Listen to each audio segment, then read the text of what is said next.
Hello everyone, my name is Ananya Rajput, a law intern at Lexis and Company. So today I'll be talking about corporal punishment, violation of child right. Now the child is father of an adult. The child is an abridged adult with rights which cannot be abridged. The child is a person for all practical purposes. The child observes, thinks, and imitates or reacts to happenings around. The child is a person, either at home or school. The child is subjected to disciplinary practices while child should be part of those processes if the indiscipline of the child could be complained, ascertained and responded to, where is the way to find and establish the indiscipline of the adults. Every adult feels that he is having every right to discipline the child. Do they have? Now, the discipline is not taught, it is learned. The textbook gives information. The communication through teaching is imparting education.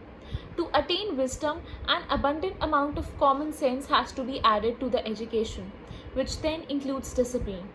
Discipline is an attitude, character, responsibility, or commitment. The discipline is basically internal, while the attempt to impose it would be external process. One has to internalize the process of education and discipline. Discipline and education go together in letter and spirit. The child's education is mostly from observation and imitation. Their participation depends upon their developing capacity, which again depends upon the surrounding and family. The Supreme Court in National Anthem School declined to impose any penalty on two students belonging to Jehovah's Witnesses who did not participate in singing National Anthem, as their religious tenet did not permit any singing except songs in praise of God. The case stands as an example that not joining the voice and singing National Anthem itself is not an act of indiscipline or unpatriotic attitude and invites no punishment. The corporal punishment is a regular affair in thousands of schools everywhere. Children not only carry overload of textbooks and notebooks on their tender backs, but bear the brunt of canes for silly reasons like socks not matching the shoe or lace not being properly knotted. The parents dare the sunshine in the noon to offer lunchbox to their kids outside the gates of the convent school who do not allow them inside. They ask them to stand or kneel down under the hot sun.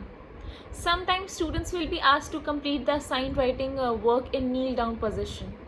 Kneeling down on the earth is painful. The physical instructor, who also happened to be karate belt holder, uses his hard hand to severely injure the kids who do not follow the instruction. While playing or practicing drill with physical instructors, the punishment will be harsh and unbearable. Being a convent student, I can relate all these things. Now, a boy receives slap from girl for not doing homework or not answering a query, or a girl from a boy. The school invented another imaginative method of getting the boy beaten up by girl studying in lower class. Another teacher takes the wrongdoing child along with him or her to each class of different year as per schedule to further inflict insult. While a school teacher prevents a girl from eating from her lunch box, the other does not allow the kid to attend the classes. These are the special treatments. Law and legal system are expected to protect the children from abuse of authorities either at home or at school or at systems of administration of justice duly considered their childhood, innocence and incapacity to understand. Children below 7 years are exempted from criminal liability. Their act is not treated as an offense at all. This means that there can be no corporal punishment even under penal provisions based on the principles of doli incapacity.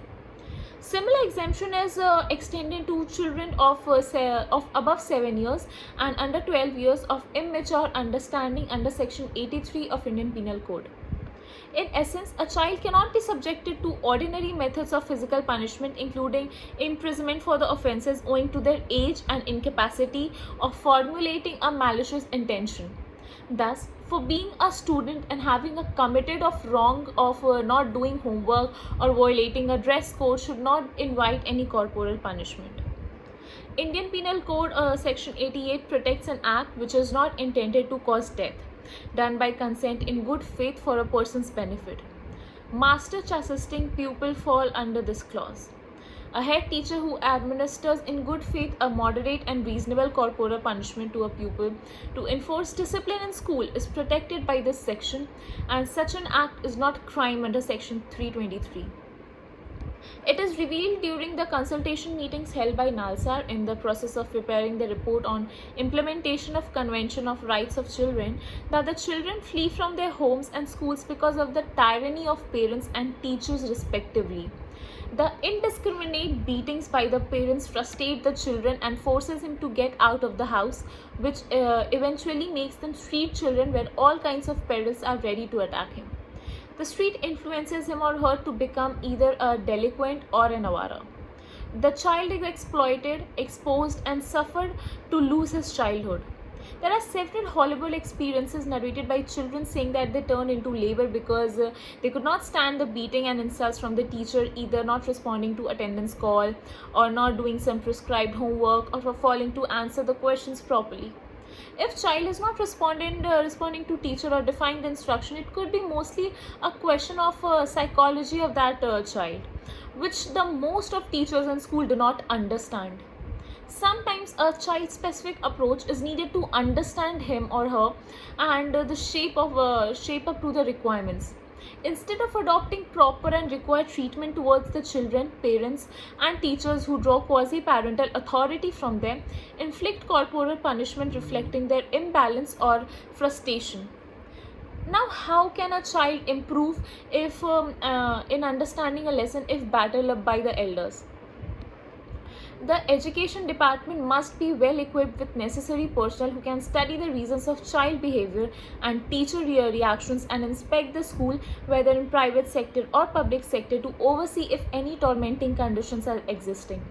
In fact, auditing of behavior in school is more important than the financial auditing of or verifying records. The corporal punishment is prohibited against elementary school children and against students of class 11th and 12th. Then why should there be corporal punishment for children studying classes in between? There appears to be no reason for such discrimination. It needs to be amended.